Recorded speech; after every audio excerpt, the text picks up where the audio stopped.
తాకట్లో ఉన్న మీ బంగారాన్ని విడిపించి ఆ రోజు ఆన్లైన్ రేటుకి కొంటాం. Sharma gold company. నమస్తే, వెల్కమ్ టు సుమన్ టీవీ. నేను గీతాంజలి. ప్రస్తుతం మనతో పాటు ఉన్నారు డాక్టర్ రాజీవ్ కూరపాటి గారు.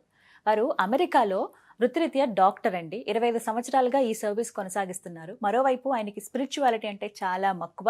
ప్రత్యేకించి భగవద్గీత పైన ఎంతో మక్కువతోటి ట్రాన్స్లేషన్ అనేది చేశారు. కానీ ఇప్పటివరకు మనం చాలా సార్లు విన్నాము, చాలా చదువుకున్నాము, ఎన్నో గీతలు కూడా ఉన్నాయి మనకి. కానీ అందులో మరీ ముఖ్యంగా భగవద్గీతని ఇంగ్లీష్లో అందరికీ అర్థమయ్యే విధంగా ట్రాన్స్లేట్ చేశారు.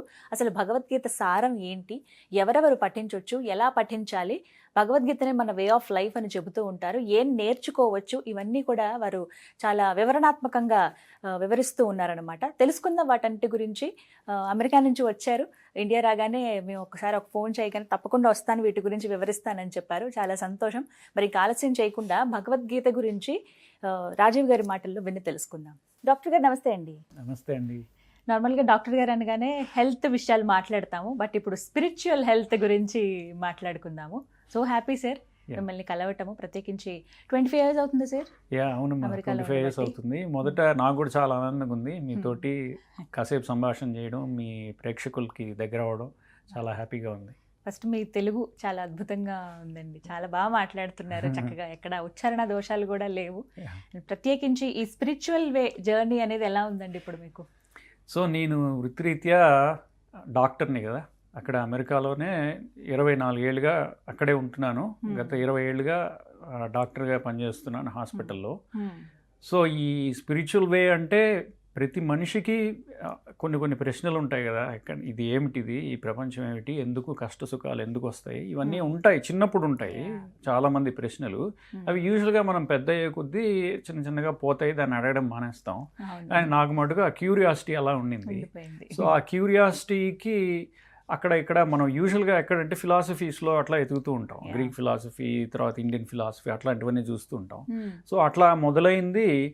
తర్వాత సంస్కృతం కొంచెం చదువుకోవడం, సంస్కృతంలో ఎంఏ చేయడం. సంస్కృతంలో ఎంఏ అంటాం కదా మనం, భారతదేశంలో నేనున్నా లేకపోయినా భారతదేశం నాలో ఉంది అని. సో ఆ విధంగా శ్రీరాముడు కూడా జన్మభూమిని, జన్మనిచ్చిన తల్లిని మర్చిపోకూడదని చెప్తాడు కదా. లక్ష్మణుడు అడిగినప్పుడు లక్ష్మణుడు అడుగుతాడనమాట రాముణ్ణి, అంతా గెలిచేసిన తర్వాత ఆ లంక మందైపోయింది కదా, ఇక్కడ లంక యాక్చువల్లీ చాలా బెటర్గా ఉంది, అంత స్వర్ణమయి లంక కదా ఇది, ఇక్కడే ఉందాం అన్నయ్య అంటాడనమాట. అప్పుడు రాముడు ఏమంటాడంటే, అపిచ స్వర్ణమయీ లంక నమే లక్ష్మణ రోచతే జననీ జన్మభూమిశ్చ స్వర్గాదపి గరీయసి. రాముడు వారన్నది చాలా మందికి సినిమాలో పాటలాగా ఉంటుంది మనకి, అది రామాయణంలో రాముడు లక్ష్మణుడికి చెప్పింది. జననీ జన్మభూమిశ్చ పి స్వర్ణమయీ లంక నాకు ఉద్దయ అపి నమే లక్ష్మణ రోచతే, నాకు రుచించదు. ఎందుకంటే జననీ జన్మభూమిశ్చ, జనని అంటే కన్నతల్లి, జన్మభూమి స్వర్గం కంటే గొప్పది, నువ్వు ఎన్ని ఇచ్చినా నేను అక్కడికే వెళ్తా చివరికి. అట్లాగా మనకు కూడా ఇండియాలో పెరిగిన వాళ్ళకి అలానే అనిపిస్తుంది. ఎక్కడ ప్రపంచంలో ఎక్కడ తిరిగినా మన లోపల ఎప్పుడు ఆ భారతీయత, ఇండియన్నెస్ అది అట్లానే కంటిన్యూ ఉంటుంది కూడా. అదే ఎన్నో అంశాల పట్ల సమగ్ర అవగాహన ఉంది మీకు, దాన్ని పుస్తక రూపంలో ఎన్నో ప్రచురిస్తూ ఉన్నారు. అందులో భాగంగా దక్షిణామూర్తి వారి శ్లోకం గురించి తెలుసుకోవాలనుకుంటున్నామండి.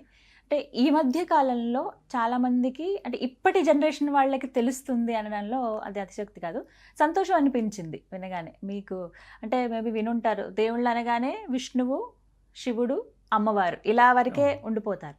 బట్ ఇంకా ఎన్ని రూపాల్లో వారు వ్యక్తం అయ్యారో, ఎన్ని రూపాలుగా మనకు కనిపిస్తున్నారు అనేది కూడా ముఖ్యమైన విషయమే. అందులో మేధ గురు దక్షిణామూర్తి స్వామి వారి గురించి ఇంకా చాలా విషయాలు తెలుసుకోవాలనుకుంటున్నాం మీ నుంచి. అసలు వారి అవతార విశిష్టత ఏంటి, గురు దక్షిణామూర్తి వారు అంటే అసలు ఎవరు, వారి గురించి వివరించారు.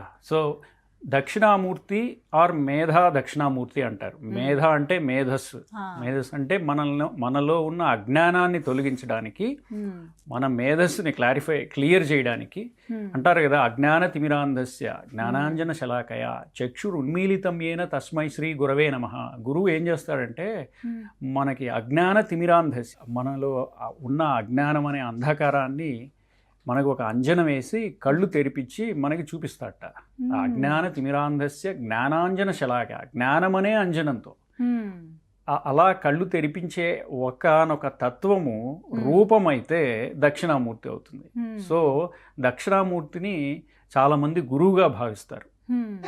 అందులో ఒక గురు స్వరూపము దక్షిణామూర్తి. ఆది గురువు అంటే వారే అని చెప్తారు కదా. ఆది గురు అంటే శివుడి రూపము దక్షిణామూర్తి అని చెప్తారన్నమాట. ఒకానొక రూపము తత్వం యాక్చువల్లీ ఒక రూపంగా తీసుకుంటే ఆ తత్వాన్నే ఒక రూపంగా మనం తీసుకుంటే దక్షిణామూర్తి అవుతుంది. దానికి మూల రూపము శివుడు అనమాట. శివుడు అంటే ఏంటి? మంగళకరుడని కదా. అది కూడా తత్వమే. ఆకారాన్ని కాసేపు పక్కన పెట్టేస్తే మనకి ఆ తత్వంలో ఒకానొక అంశ ఆర్ ఒకానొక రూపంగా తీసుకుంటే దక్షిణామూర్తి అవుతుంది. ఆయనని గురు స్వరూపంగా చూస్తారు. ఆయన ఏం చేస్తుంటాడు? ఆయన చెట్టు కింద కూర్చొని ఆయన కంటే ఈయన చిన్న ఆయన, ఈయనకంటే పెద్దవాళ్ళ అయిన ఋషులకి ఇది బోధ చేస్తూ వాళ్ళకున్న డౌట్స్ క్లారిఫై చేస్తూ, అందుకే మేధా దక్షిణామూర్తి. ఆ మేధస్సులో ఉన్న డౌట్స్ అన్ని క్లారిఫై చేస్తూ చేస్తాడు కాబట్టి ఆయనకి మేధా దక్షిణామూర్తి అని వచ్చిందనమాట. ఇది మనం చూస్తే వేదాల్లో ఉపనిషత్తుల్లో ఎక్కడ ఉండదు దక్షిణామూర్తి అని. కానీ ఇది శైవ ఆగమాల్లో శివుడి రూపం కదా ఇది. శైవ ఆగమాల్లో వాళ్ళు దక్షిణామూర్తిని శివుడి రూపంగా తలుస్తారనమాట. దానికి దక్షిణామూర్తి స్తోత్రము అని చెప్పేసి మన ఆదిశంకరాచార్యులు ఒక స్తోత్రంగా, ఆయన చాలా స్తోత్రాలు రాశారు కదా. ఆయనకి కొన్ని స్తోత్రాలు ఆయన రాశారు, కొన్ని ఆయనకి ఆపాదిస్తారు, అలా ఉంటాయి స్తోత్రాలు. ఆయన రాసిన ఒకానొక స్తోత్రం దక్షిణామూర్తి స్తోత్రం. సో అది చాలా చిన్న శ్లోకం, స్తోత్రం యాక్చువల్లీ. అది స్తోత్రము అంటే స్తుతించేది స్తోత్రం కదా. స్తుతి అంటే ఏంది? ప్రైజ్ చేయడం. అంటే ఇప్పుడు మన బాస్ నుంచి మనకి ఏదైనా కావాలంటే బాసును స్తుతిస్తాను, అంత గొప్పవాడివి నువ్వు, అసలు నేను ఇంద్రుడివి చంద్రుడివి అంటాం కదా. అట్లా స్తుతిస్తే మనకి ఏమవుతుంది? మనకి ఏదో వస్తుంది కదా, ఏదన్నా పొందుతాం, ఒక లౌకిక విషయం, ఏదన్నా ఒక బెనిఫిట్ వస్తుంది. అట్లా స్తుతించేది, మనం ఏదన్నా ఒక భగవంతుని రూపానికి స్తుతిస్తే మనకి ఏదైనా ఫలితం వస్తుంది అనేది స్తుతి. స్తోత్రం దేవస్థుతి నుంచి వచ్చింది స్తోత్రం. స్తౌ అనే ధాతువు నుంచి, సంస్కృతంలో ధాతువు నుంచి వచ్చింది. సో అలాగా వచ్చిన దక్షిణామూర్తి స్తోత్రం నేనెందుకు రాశాను దాని గురించి చాలా ఉన్నాయి కదా, చాలా రాయొచ్చు, సౌందర్యలహరి రాయొచ్చు, అది కూడా శంకరాచార్యులు రాసింది. కానీ దక్షిణామూర్తి స్తోత్రం ఎందుకు రాశానంటే అందులో చాలా ఫిలాసఫీ, చాలా తత్వం ఉంటుందన్నమాట. అందులో ఏంటంటే ఇప్పుడు దక్షిణామూర్తి స్తోత్రం మనం మొదలు పెడితే, యో బ్రహ్మాణం విదధాతి పూర్వం యో వై వేదాంశ్చ పరిణోతి తస్మై తమహదేవం ఆత్మబుద్ధి ప్రకాశం ముముక్షురువై శరణమహం ప్రపద్యే అని మొదలవుతుంది. అది మంగళ శ్లోకం. ఆ స్తోత్రంతో మొదలయ్యి తర్వాత యాక్చువల్లీ దక్షిణామూర్తి స్తోత్రంలోకి ఎంటర్ అయ్యి దాని తర్వాత ఉపోద్ఘాతం ఉంటుంది.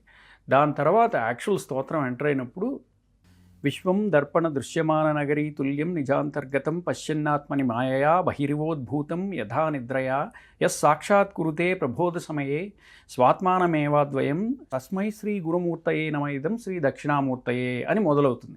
అట్లానే ప్రతి శ్లోకానికి ఎండింగ్లో తస్మై శ్రీ గురుమూర్తయే నమైదం శ్రీ దక్షిణామూర్తయే అని ఎండ్ అవుతుంది. సో అసలు ఇంకొకటి చెప్తాను, అది ఇంకా ఇంట్రెస్టింగ్గా ఉంటుంది. బీజస్యాంతరి వాంకురో జగదిదం ప్రాంగ్ నిర్వికల్పం పునః మాయాకల్పిత దేశకాలకలనా వైచిత్ర చిత్రీకృతం మాయావీవ విజృంభయత్యపి మహాయోగి వయస్వేచ్ఛయా తస్మై శ్రీ గురుమూర్తయే నమైదం శ్రీ దక్షిణామూర్తయే అని ఎండ్ అవుతుంది. సో దీని అర్థం ఏంటంటే విశ్వం దర్పణ దృశ్యమాన నగరీ తుల్యం. మనం ఒక దర్పణంలో అంటే ఒక అద్దంలో చూస్తుంటే మన ప్రపంచాన్ని, మన కారులో వెళ్తున్నాం, వెనకాల ప్రపంచం అంతా అద్దంలో కనపడుతుంది. అద్దంలో నిజంగా ఉందా? ప్రపంచం లేదు, కానీ మనకు కనపడుతుంది. అలాంటిదే, అంటే బయట ఉంది కాబట్టి అద్దంలో కనపడుతుంది అనొచ్చు, కానీ యథార్థంగా ఈ విశ్వం అనేది దర్పణంలో మనకు కనపడుతున్న ఒక దృశ్యమాన నగరీ తుల్యం. అంటే ఒక ఇల్యూజనేనాయా నువ్వు నీకు కనపడుతున్నదంతా, అది నిజంగా అక్కడ లేదు. అది ఎలాగ చెప్తున్నారు శంకరాచార్యులు ఆర్ దక్షిణామూర్తి ఎలా చెప్తున్నారు, ఎందుకు చెప్తున్నారు అంటే పశ్యన్నాత్మని మాయయా బహిరివోద్భూతం యథా నిద్రయా యస్ సాక్షాత్ కురుతే ప్రబోధ సమయే స్వాత్మానమేవాద్వయం అంటున్నాడు. అంటే నీ అజ్ఞానం వల్ల అలా కనపడుతోంది నీకు. ఒక్కసారి నీకు జ్ఞానం వచ్చి కళ్ళు తెరుచుకున్న తర్వాత నీకు ఆ క్లారిటీ వచ్చేస్తుంది అని. ఇది ఏంటి దీని అర్థం అసలు అంటే ఇది అద్వైత వేదాంతం యొక్క సమ్మరీ. అద్వైత వేదాంతం ఏం చెప్తోంది అంటే అంతా బ్రహ్మ సత్యం జగన్మిథ్య, జీవో బ్రహ్మైవ నాపరహ అంటోంది. అంటే బ్రహ్మ సత్యం, బ్రహ్మమే సత్యం, జగత్ మిథ్య, జగన్మిథ్య, జీవో బ్రహ్మైవ నాపరహ, రెండు వేరు కాదు. జీవుడు బ్రహ్మము రెండు వేరు కాదు. మనకేమనిపిస్తుంది, ప్రపంచం చూస్తుంటే అంతా నాకు రియల్గానే కనపడుతుంది కదా, మరి ఇదంతా ఇల్యూషన్ అని ఎలా చెప్తున్నావు అంటే అదేంటంటే ఇదంతా ఒక ఫీల్డ్ ఆఫ్ అవేర్నెస్లో ఏదైతే నువ్వు చూస్తున్నావో, ఎవరైతే చూస్తున్నారో అంటే నేను ఏదైతే నాలో ఉన్న ఏదైతే చూస్తోందో ఒక విట్నెస్, ఏదైతే బయటికి కనపడుతోందో అది ఒకదాని నుంచే మోల్డ్ అయిపోయింది మొత్తం. రెండు టూ డిఫరెంట్ కాదయా అది. నువ్వు ఏదైతే చూస్తున్నావో, ఏదైతే నీకు కనపడుతోందో ఆ ప్రకృతి డిఫరెంట్ మాడిఫికేషన్స్ వల్ల నువ్వుగాను ప్రపంచంగాను రెండుగా విడి అయిపోయి కనపడుతోంది నీకు. ఈ ప్రకృతి అనే ఉన్నది కదా, ప్రకృతి పురుషుడు అని చెప్తారు కదా సాంఖ్య దర్శనంలో. ఆ పురుషుడు అంటే ఆ మనలో ఉన్న ఇంటెలిజెన్స్, ఆ కాన్షియస్నెస్. ఇప్పుడు బల్బు ఉన్నది, బల్బు ఎలగాలంటే ఎలక్ట్రిసిటీ ఉండాలి. ఎలక్ట్రిసిటీ లేకపోతే ఆ బల్బు ఉపయోగం లేదు కదా. అలానే ఏదైతే తీసేస్తే మనలో నుంచి మనం శవం అయిపోతామో, బల్బులాగా, లైట్ లేని బల్బులాగా ఎలక్ట్రిసిటీ లేని బల్బులాగా అయిపోతామో, అది చైతన్యము. ఆ చైతన్యాన్ని పురుషుడు అన్నారు. ప్రకృతి అంటే ఈ జగత్, జడం అనేది ప్రకృతి. సో ఆ జడ ప్రకృతికి ఏ చైతన్యం వస్తే లైట్ వెలుగుతుందో దానివల్ల నీకు అంతా మొత్తం కనపడుతుంది.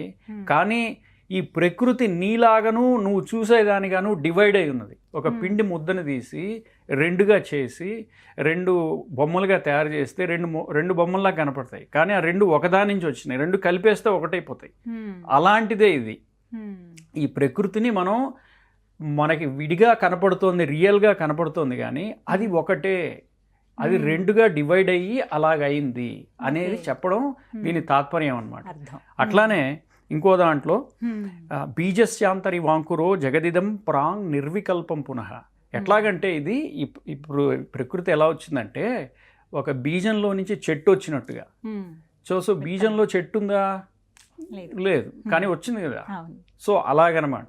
బీజస్యాంతరి వాంకురో జగదిదం ప్రాంగ్ నిర్వికల్పం పునః మాయావీవ విజృంభయత్యపి మహాయోగీవ యస్వేచ్ఛయ. అంటే ఒక మెజిషియన్ ఎలాగా లేనిదాన్ని ఉన్నట్టుగాను ఉన్నదాన్ని లేనట్టుగాను ఎలా చేస్తున్నాడో ఈ చైతన్యం ఏదైతే ఉన్నదో ఆ చైతన్యము ఈ ప్రకృతిని అలా కల్పిస్తోంది. దీన్ని పారమార్థిక సత్యము, వ్యవహారిక సత్యం అంటారు. వ్యవహారిక సత్యం అంటే ట్రాన్సాక్షనల్ వరల్డ్. మీరున్నారు, నేనున్నాను, మనం దీని ముందు కూర్చొని మాట్లాడుతున్నాం. ఇది ఒక ట్రాన్సాక్షనల్ వరల్డ్. కానీ దీని వెనకాల ఇది ఫినామినన్ అనుకోండి. ఇంగ్లీష్లో ఒక పదం ఉంది ఫినామినన్ అని. దాని కింద ఉండేది నామినన్ అనేది ఒకటి ఉంది. అంటే ఎట్లాగంటే ఇప్పుడు పట్టాల మీద ట్రైన్లు వెళ్తున్నాయి వస్తున్నాయి, ఎన్నో ట్రైన్లు వెళ్తుంటాయి, ఎన్నో ట్రైన్లు వస్తుంటాయి, కానీ పట్టాలు ఒకటే కదా. కానీ పట్టాలు కదలవు, ట్రైన్లు కదులుతూ ఉంటాయి. ప్రపంచం ట్రైన్స్ లాంటివి, కదులుతూ ఉంటాయి, వస్తుంటాయి, పోతుంటాయి, చేంజెస్ జరుగుతుంటాయి అన్నీ. కానీ పట్టాలు ఎప్పుడు కాన్స్టెంట్గా ఉంటాయి. అది నీ తత్వము, అది పారమార్థిక సత్యము. ఎట్లాగైతే ఈ స్కైలో పక్షులు అవన్నీ తిరుగుతూ ఉంటాయి కదా, కానీ ఆ స్పేస్ అనేది చేంజ్ అవ్వదు. కానీ ఎన్నో ఆబ్జెక్ట్స్ వస్తుంటాయి పోతుంటాయి స్కైలో, కానీ అది మటుకు చేంజ్ అవ్వదు. స్పేస్ మటుకు అలానే ఉంటుంది. ఎట్లాగైతే పట్టాలు చేంజ్ అవ్వవు, అట్లానే సముద్రంలాగా ఇవన్నీ దృష్టాంతాలు అన్నమాట. అట్లాంటివి పట్టాలు ఎట్లాగైతే చేంజ్ అవ్వవో, ట్రైన్లు ఎన్ని మార్పులు అవుతున్నా సరే అట్లానే నీలో ఉన్న తత్వం మారదయా. అది ఎలక్ట్రిసిటీ లాంటిది. ఎన్ని బల్బులు పెట్టు, ట్యూబ్లైట్లు పెట్టు, అవి మారుతూ ఉంటాయి. నీలో తత్వం ఒకటే. అట్లాగా అది నువ్వు, యాక్చువల్ నువ్వు. అది మిగిలిందంతా నీ ఈగో, నీ మైండ్ బాడీ కాంప్లెక్స్. ఇదంతా నువ్వు గమనిస్తూ ఉండు అని చెప్పడం అన్నమాట. బ్రహ్మ సత్యం, ఆ బ్రహ్మమే నీలో ఉన్న తత్వము. బ్రహ్మ సత్యం జగత్తు మిథ్య. అంటే బ్రహ్మ సత్యం అంటే అది పారమార్థిక సత్యం, జగత్తు మిథ్య అంటే అది వ్యావహారిక సత్యం. సో నువ్వు కన్ఫ్యూజ్ అవ్వకు రెండిటికి. వ్యావహారిక సత్యం నీకు కావాలి, నువ్వు బతకాలంటే నువ్వు వెళ్ళాలి, పని చేయాలి, తప్పదు, ఇవన్నీ ఉంటాయి. టైంకి రావాలి, టైంకి వెళ్ళాలి, అవన్నీ వ్యావహారికంగా జరుగుతున్నాయి. కానీ దాని వెనకాల ఉన్నది ఆ పట్టాలు లాంటివి అనమాట. ఆ తత్వం ఒకటే, అది నీలో ఉన్న తత్వము నాలో ఉన్న తత్వము అన్నీ ఒకటే, ఇది తెలుసుకో అని చెప్పడమే ఈ దక్షిణామూర్తి స్తోత్రం యొక్క సారాంశం అనమాట. సో ఇట్లాగా శంకరాచార్యులు మేధా దక్షిణామూర్తి సో ఇట్లాగా చెప్తూ ఉంటారనమాట ఈ స్తోత్రం ద్వారా. ఇది నువ్వు తెలుసుకోవా, ఇది తెలుసుకుంటే నీకు ఏది సత్యమో ఏది అసత్యమో తెలుస్తుంది. దీనివల్ల నాకేంటి ప్రయోజనం కదా, పారాయణ చేయడం వల్ల ఏంటి ప్రయోజనం కదా. సో ఇవన్నీ సముద్రంలో నీ జీవితంలో జరుగుతున్న ఈ పరిణామాలన్నీ ఏవైతే నువ్వు సీరియస్గా తీసుకుంటున్నావో అవి వేవ్స్ లాగా వస్తుంటాయి పోతుంటాయి. కానీ సముద్రం అనేది ఒకటే కదా, ఒకటే వాటర్ కదా. అలానే నీలో వస్తున్న ఈ మైండ్ బాడీ కాంప్లెక్స్లో వస్తున్న మార్పులన్నీ don't take them seriously, because అవి మార్పు చెందే లక్షణం వాటికి ఉంటుంది. నువ్వు ఎంత చేయొద్దన్నా అవి మార్పు చెందుతూ ఉంటాయి. ఊరికనే కూర్చోండి, మీకు బుర్ర పనిచేయదు, ఏదోటి చేయాలి కదా, ఏదోటి చేయాల్సిందే. సో ఏదోటి చేస్తే దాని రిజల్ట్ వస్తుంది, you have to deal with. మనం దాన్ని హ్యాండిల్ చేయాలి. ఇప్పుడు మంచి చేయడానికి పోయి ఏదో నెత్తినేసుకొని వచ్చి దాన్ని మళ్ళీ హ్యాండిల్ చేస్తూ మళ్ళీ దాని రిజల్ట్ వచ్చి ఇది ఒక నూడుల్ ఎఫెక్ట్ అంటారు. అంటే తీస్తుంటే వస్తూ ఉంటుంది. మీరు ఏమీ చేయకుండా కూర్చున్న ప్రాబ్లమే, ఏదన్నా చేసినా సరే దాని రిజల్ట్ రాకుండా ఉండదు. గ్యారంటీ ఏదో ఒక రిజల్ట్ గుడ్ ఆర్ బ్యాడ్ వస్తుంది కదా. ఆ రిజల్ట్ని మీరు హ్యాండిల్ చేయాలి. ఫర్ ఎగ్జాంపుల్, నేను హ్యాపీగా ఉండడానికి పెళ్లి చేసుకొని సంసారంలో ఉంటే నాకు హ్యాపీనెస్ ఉంటుంది అని చెప్పారు, దిగాను. ఇక దిగిన వాళ్ళకి అర్థం అవుతుంది అందులో ఉండే లోటుపాట్లు అదే అని. దానికోసం ఇంకోటి ఏదో చేస్తాం, ఇల్లు కొనుక్కోవాలి, ఇల్లు కట్టాలి, ఈఎంఐ పెట్టి ఇల్లు కొన్నాం, ఈఎంఐ కట్టాలి. సో ఒకదాని నుంచి ఇంకొకటి ఎందుకు, ఫైనల్లీ హ్యాపీనెస్ కోసమే. కానీ ఆ హ్యాపీనెస్ అనేది అనే కాన్సెప్ట్ మనం అది ఇందులో ఇరుక్కుపోయి కనపడకుండా పోయి సో మిగిలినవన్నీ లేయర్స్గా మన బంధాల్లో మనం కూరుకుపోయి ఉంటాము. ఇవన్నీ ఒక స్టేజెస్ ఆఫ్ లైఫ్, అంతేగాని ఇవన్నీ ప్రతి వాళ్ళకి వస్తుంటాయి. కానీ ఇదంతా వచ్చేది పోయేది, ఇది నువ్వు కాదు, నీ తత్వం కాదు. ఇది ఒక్కసారి నువ్వు గుర్తు తెచ్చుకో. ఇది నువ్వు గుర్తు తెచ్చుకుంటే నీలో ఉంది, నువ్వేమి కొత్తగా తెచ్చి పెట్టుకోకర్లా. ఆ పైన ఉన్న పొరలన్నీ పక్కకి చేసేసి చూస్తే ఆ ఆనందము అంటాం కదా, ఆ ఆనందం నీలోనే ఉంది. అది నువ్వు తెలుసుకుంటే నువ్వు వేరే వాటి మీద ఆనందం కోసం డిపెండ్ అవ్వవు. నీ ఇన్హరెంట్ నేచరే ఆనందము, బ్లిస్ అని నువ్వు అర్థం చేసుకుంటావు అనేది దీని తాత్పర్యం అన్నమాట. కానీ మనం ఏం చేస్తామంటే దీనివల్ల నాకేమైనా కోరికలు తీరుతాయా, ఈ పారాయణ. చాలా మంది దక్షిణామూర్తి వారి పారాయణ చేస్తే కోరికలు తీరాలండి, గురువు అనుగ్రహం కావాలి, ఆయన ఆది గురువు కదా, లేకపోతే మా జాతకాల్లో గ్రహాల పరంగా చూసుకున్నా కూడా గురువు అనుకూలంగా లేకపోతే దక్షిణామూర్తి వారికి పూజలు అవి చేస్తూ ఉంటారు. అంటే ఆ రకంగా ఏమైనా ఫలితాన్ని ఆశించవచ్చు అంటారు సార్? సో మనకి ఇప్పుడు మీకు అది చేసినందువల్ల మీకు స్ట్రెంగ్త్ వచ్చి, మెంటల్ స్ట్రెంగ్త్ వచ్చి, స్ట్రెస్ తగ్గి అలాగ అవుతోంది అని మీకు అనిపిస్తే ఫర్ షూర్ చేసుకోవచ్చు అది. కానీ నేను చెప్పాను కదా ఇందులో ఏమున్నదో, అంతా మిథ్య.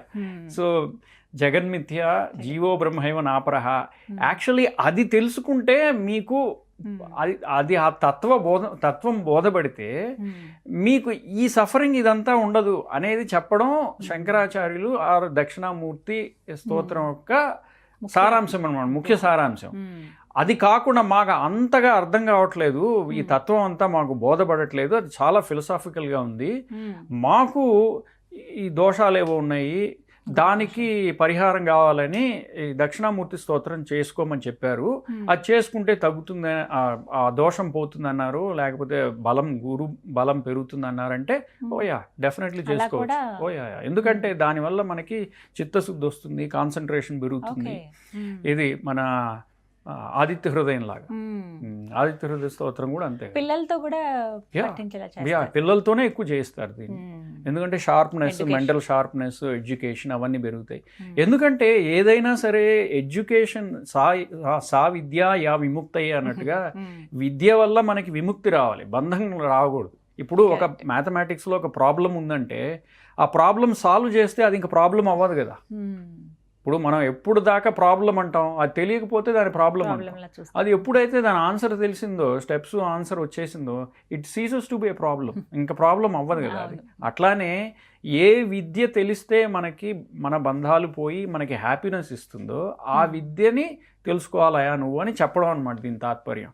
అట్లానే చదువుకునే వాళ్ళు కూడా ఏ విద్యని తెలుసుకుంటే వాళ్ళకి హ్యాపీనెస్ వస్తుంది. హ్యాపీనెస్ అంటే వాళ్ళ స్కిల్ డెవలప్మెంట్, లౌకికంగా వ్యావహారిక సత్యంలో కూడా ఇంపార్టెంటే కదా. అవును. వాళ్ళకి ఏ స్కిల్ వస్తే వాళ్ళకి ఫ్యూచర్లో వాళ్ళ కాళ్ళ మీద వాళ్ళు నిలబడతారో, లేకపోతే వాళ్ళకి మంచి పేరు అవన్నీ వస్తాయో సొసైటీలో, వాటి కోసం నువ్వు ఈ దక్షిణామూర్తి స్తోత్రం పారాయణ చేస్తే నీకు ఉపయోగపడుతుందంటే డెఫినెట్లీ చేసుకోవచ్చు. ఎస్. సో ఈ విధంగా thank you so much sir, చాలా వివరంగా చెప్పారు. అసలు Yeah. అంటే ఇప్పటి వరకు దైవం ఎవరు, దక్షిణామూర్తి వారు, ఆ శ్లోకం ఎందుకు పఠించాలి, ఏ ఫలితాలు ఏంటి, ఇలాగే చూసాం. కానీ అంతర్లీనంగా అసలు అర్థం ఏముంది అనేది చాలా విపులంగా అర్థమయ్యేలాగే చెప్పారు. Yeah. ధన్యవాదాలు సార్. ధన్యవాదాలు.